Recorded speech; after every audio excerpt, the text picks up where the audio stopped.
Hello friends, स्वागत है आपका हमारे यूट्यूब चैनल कंप्यूटर युग में। तमाम संदेहों के बावजूद बेल्ट्रॉन द्वारा डाटा एंट्री ऑपरेटर परीक्षा की एग्जाम निरंतर चालू है। तो ऐसे में हम आपको कुछ ऐसे क्वेश्चंस भी बताने वाले हैं जिस क्वेश्चंस को अगर आप प्रैक्टिस करते हैं तो आपके एग्जाम में क्लियर करने के चांसेस काफ़ी बढ़ जाएंगे। तो आज प्रैक्टिस सेशन 1 के क्रम में आपको हम ऐसे क्वेश्चन से मिलवाएंगे जो अपने आप में वेरी वेरी इंपॉर्टेंट क्वेश्चन है और इस बेल्ट्रॉन एग्जाम में बार बार पूछे जा रहे हैं। तो आज का ये वीडियो मिस ना करें और साथ ही साथ ये प्रैक्टिस सेट है, तो इसमें आपको कमेंट बॉक्स में आंसर भी बताना है कि करेक्ट आंसर क्या है और इसके साथ में आप अपना प्रैक्टिस भी कंटिन्यू करेंगे। ये हमारा प्रैक्टिस सेट 1 है, तो निश्चित रूप से प्रैक्टिस सेट 2 अगले दिन आपको चैनल पर मिल जाएगा। तो चलिए ट्राई करते हैं और देखते हैं कि किसको कितने क्वेश्चंस की तैयारी हो चुकी है। अगर आपकी तैयारी थोड़ी सी अपूर्ण है तो आप इस वीडियो को पूरा देख सकते हैं और इसमें आपकी कंप्लीट तैयारी हो जाएगी। शुरू करते हैं कि कौन कौन से क्वेश्चंस हैं जो बेल्ट्रॉन के अंतिम दिनों में तैयारी के लिए सबसे सटीक बैठते हैं बेल्ट्रॉन के क्राइटेरिया पर। क्वेश्चन नंबर फर्स्ट है, स्पेलिंग एंड ग्रामर सही करने के लिए आप किस बटन का प्रयोग करते हैं। यहाँ आपको 4 बटन दिखाई दे रहे हैं बाय इमेज और इसमें आपको बताना है कि स्पेलिंग और ग्रामर सही करने के लिए हम लोग किस बटन की सहायता से उसको ठीक किया जाता है। ये चारों इमेज आप देख पा रहे हैं और ये प्रैक्टिस सेशन है, तो इसका जवाब आपको कमेंट बॉक्स में बताना है। और आज का ये जितने क्वेश्चन हैं ये बहुत अच्छे से सेलेक्ट करके लाए गए हैं आपके लिए। कुछ ये सभी प्रश्न काफी यूनिक है, तो कमेंट कीजिए क्वेश्चन नंबर 1 का राइट आंसर क्या होगा। स्पेलिंग एंड ग्रामर का 4 आपको यहाँ पर साइन दिख रहा है, चारों में से कौन से साइन से हम लोग स्पेलिंग एंड ग्रामर का यूज करते हैं। तो सही जवाब होगा इसका ये जो आपको सिंबल दिखाई दे रहा है ना, ये स्पेलिंग एंड ग्रामर का ही सिंबल है। तो करेक्ट आंसर ऑप्शन ए का सी। क्वेश्चन नंबर 2 है, विशेष चिन्ह को इंसर्ट करने के लिए कौन सी कमांड होती है। विशेष चिन्ह जिसको आप इंग्लिश में चिन्ह को संकेत को सिंबल भी कर सकते हैं, तो इसका सही जवाब आपको मिल भी गया होगा। कब विशेष चिन्ह को इंसर्ट करने के लिए हम लोग सिंबल का प्रयोग करते हैं। इंसर्ट में होता है, इंसर्ट मेनू में, और सिंबल ऑप्शन के द्वारा ऐसे सिंबल जो आपके कीबोर्ड पर नहीं मौजूद है तो आप उसको लेके आ सकते हैं। तो क्वेश्चन नंबर 2 का राइट आंसर हो जाएगा ऑप्शन बी सिंबल। बढ़ते हैं आज के अगले क्वेश्चन की तरफ। किस कमांड की सहायता से हम अपने डॉक्यूमेंट में पूर्व परिभाषित टेक्स्ट डाल सकते हैं। एमएस वर्ड का ये सवाल है और ऑप्शन देख लेते हैं इसका ऑप्शन क्या दिया हुआ है। ऑप्शन ए है ऑटो करेक्ट, ऑप्शन बी है ऑटो टेक्स्ट, ऑप्शन सी है ए एंड बी बोथ, और ऑप्शन डी है इनमें से कोई नहीं। तो पहले से अगर कोई टेक्स्ट टाइप किया हुआ है और उसको हमको पेज पर लेके आना है तो उसके लिए सही विकल्प होता है auto text. Auto text option की सहायता से पहले से बनी हुई टेक्स्ट को हम लोग पेज पर ला सकते हैं। बढ़ते हैं आज के अगले क्वेश्चंस की तरफ। क्वेश्चन नंबर 4 है, एमएस वर्ड पेज के ऊपरी मार्जिन में स्थित टेक्स्ट को क्या कहते हैं। सही जवाब आप लोग कमेंट कीजिए। बहुत आसान सवाल है, इस सवाल का जवाब तो निश्चित रूप से आपको कमेंट करके बता देना चाहिए कि इसका करेक्ट आंसर क्या होगा। Question number 4, MS word page के ऊपरी मार्जिन में स्थित टेक्स्ट को क्या कहते हैं। ऑप्शन देख लेते हैं। ए है हेडर, बी है फुटर, ऑप्शन सी है रूलर, या फिर ऑप्शन डी है इनमें से कोई नहीं। और सही जवाब होगा ऊपरी मार्जिन को हम लोग हेडर कहते हैं। तो option A is the correct answer for question number 4। बढ़ते हैं क्वेश्चन नंबर 5 की तरफ। एमएस पावर पॉइंट में मैक्रो ओपन करने का शॉर्टकट कमांड क्या है। ये काफी पहले भी हम बताए हैं कि ये जितने भी क्वेश्चंस हैं सभी यूनिक क्वेश्चंस हैं। इस क्वेश्चंस को अगर आप याद कर लेते हैं तो बेल्ट्रॉन डाटा एंट्री ऑपरेटर परीक्षा में आपके नंबर अच्छे खासे आ जाएंगे और आप मेरिट में भी जा सकते हैं, आपकी एग्जाम क्लियर भी हो सकती है, सीट भी कंफर्म हो सकता है।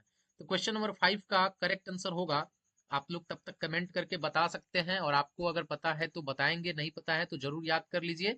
पावर पॉइंट में मैक्रो लाने के लिए हम लोग अल्ट प्लस F8 का प्रयोग करते हैं। सही जवाब होगा option C alt plus F8।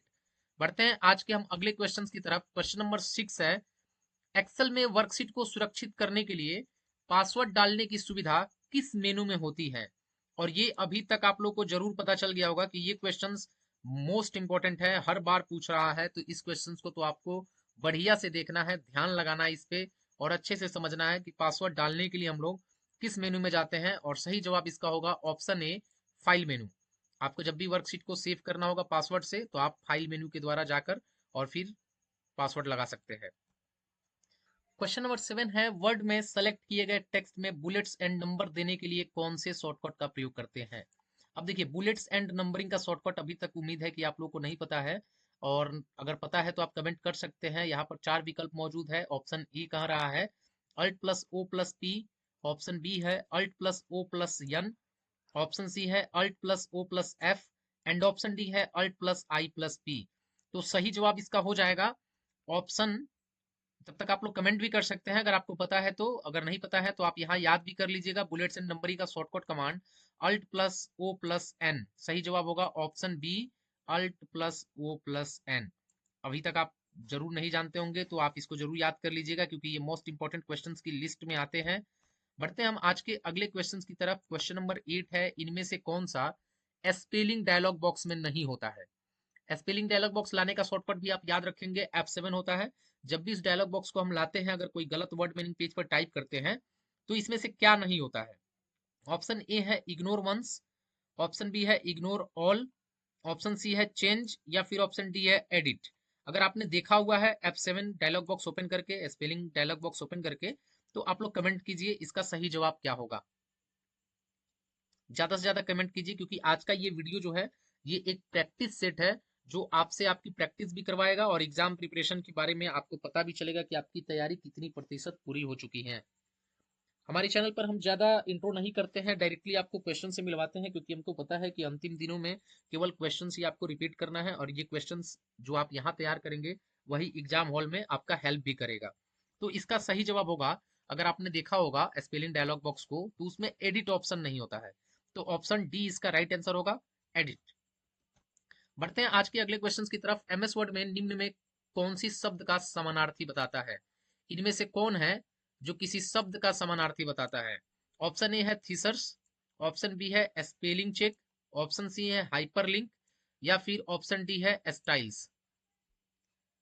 सही जवाब इसका, अगर आप एमएस वर्ड में जाएंगे और किसी वर्ड का सिमिलर वर्ड आप देखना चाहते हैं, जैसे मान लीजिए किंग का एम्परर होता है, किंग मीन्स भी राजा और एम्परर मीन्स राजा या सम्राट। तो अगर किंग लिखा है पेज पर और उसका आप सिनोनिम्स जानते हैं, सिनोनिम्स मीन्स पर्यायवाची शब्द, तो उसके लिए एमएस वर्ड में एक विकल्प मौजूद होता है और जिसका नाम होता है थीसॉर्स। तो राइट आंसर क्वेश्चन नंबर 9 का ए।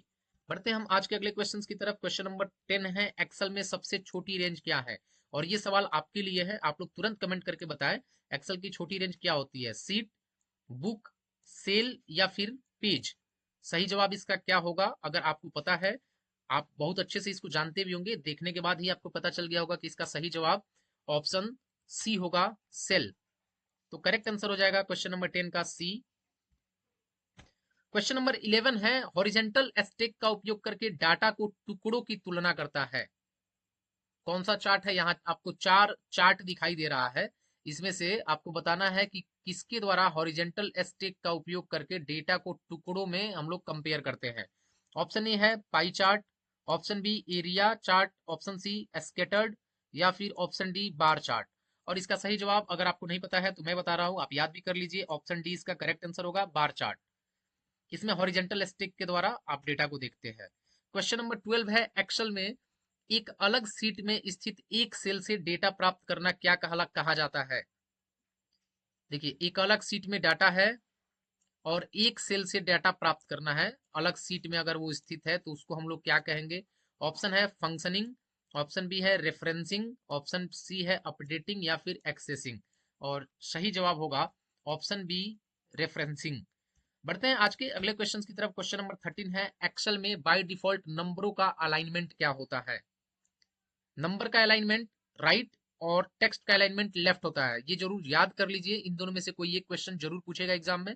तो आप अगर याद कर लेते हैं कि नंबरों का अलाइनमेंट राइट होता है और टेक्स्ट का अलाइनमेंट लेफ्ट होता है, तो यहाँ नंबर पूछ रहा है तो करेक्ट आंसर हो जाएगा ऑप्शन बी, राइट।